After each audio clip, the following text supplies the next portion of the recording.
हम बात करते हैं निकाय चुनाव को लेकर। यूपी निकाय चुनाव को लेकर बीजेपी ने पूरी ताकत झोंक दी है। अगले साल होने वाले लोकसभा चुनाव से पहले हो रहे निकाय चुनाव को यूपी के लिए काफी अहम माना जा रहा है। ऐसे में खुद सीएम योगी ने निकाय चुनाव की कमान अपने हाथों में ली हुई है। खुद प्रचार मैदान में उतर पड़े हैं। 24 अप्रैल से लगातार सीएम योगी प्रचार कर बीजेपी के पक्ष में वोट की अपील करते हुए नजर आ रहे हैं। आज सीएम योगी ने प्रयागराज, झांसी और लखनऊ में चुनावी सभा को संबोधित किया। जनता से यूपी में ट्रिपल इंजन की सरकार बनाने की अपील की। 3 तस्वीरें आपके सामने, प्रयागराज, झांसी की तस्वीर आप देख रहे हैं और साथ साथ आप लखनऊ की तस्वीर देख रहे हैं, जहां पर सीएम ने लोगों से ट्रिपल इंजन की सरकार बनाने की अपील की। बीजेपी प्रत्याशियों के पक्ष में वोट करने की अपील की।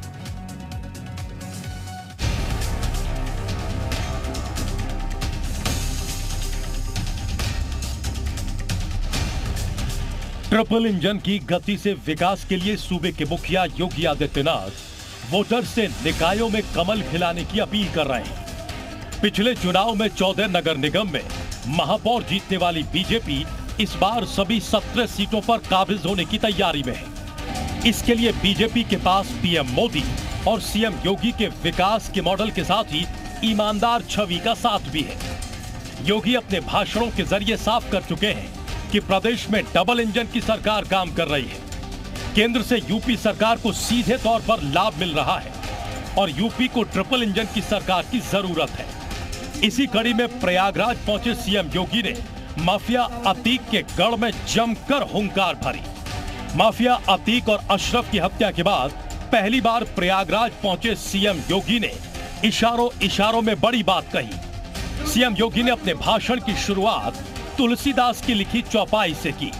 उन्होंने कहा, कर्म प्रधान विश्व रचि राखा, जो जस करियें सो तस फल चाखा। जो जैसा कर्म करेगा उसको उन्हीं कर्मों के मुताबिक फल भी भोगना पड़ेगा। यही संसार का विधान है। रामचरितमानस में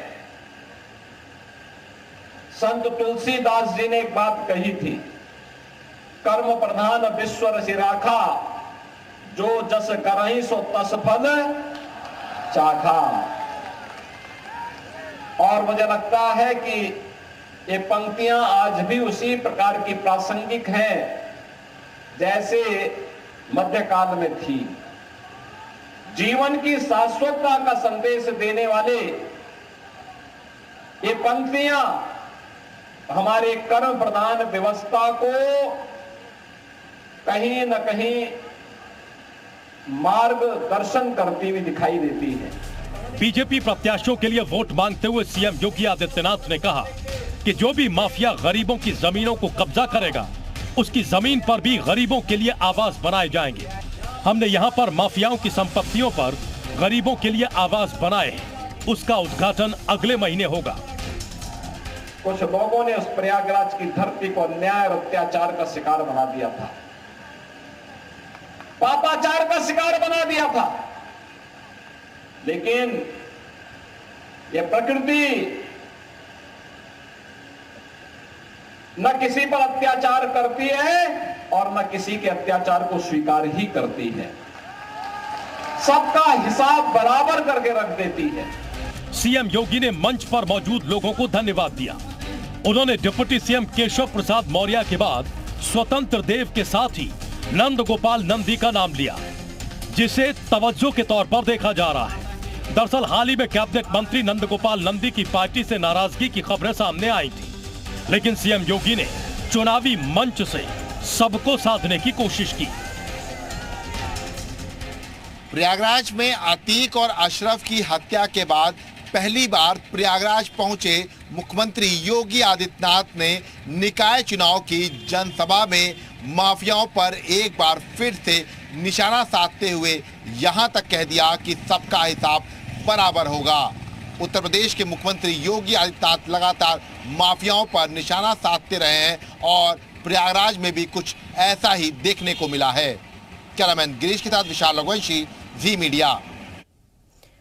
प्रयागराज में मेयर की टक्कर के बारे में अब आपको बता देते हैं, कुछ ग्राफिक्स आपको दिखाते हैं। सबसे पहले आपको बताएं, देखिए उमेश चंद्र गणेश जो कि आपको ये बताएं मेयर प्रत्याशी हैं बीजेपी की तरफ से। इसके बाद अजय श्रीवास्तव मेयर प्रत्याशी हैं एसपी की तरफ से, और सईद अहमद मेयर प्रत्याशी हैं बीएसपी की तरफ से। प्रभाष शंकर मिश्र मेयर प्रत्याशी बनाए गए हैं कांग्रेस की तरफ से। तो ये चारों प्रत्याशियों के बारे में इस वक्त हम आपको बता रहे हैं कि किन किन के बीच में टक्कर है। अब प्रयागराज के बड़े मुद्दे क्या है ये भी आपको समझ लेना चाहिए। कानून व्यवस्था एक बड़ा मुद्दा है, इसके अलावा विकास योजनाएं यहाँ पर एक बड़ा मुद्दा है। लोग विकास के आधार पर ही यहाँ पर मेयर चुनना चाहते हैं। गंगा की सफाई होनी चाहिए, ये भी एक बड़ा मुद्दा है। ट्रैफिक कंजेशन को भी लेकर यहाँ पर लोग काफी नाराज हैं, और जाति भी एक यहाँ पर बड़ा फैक्टर दिख रहा है। तो ये कुछ मुद्दे हैं जो इस वक्त भारी हैं प्रयागराज में।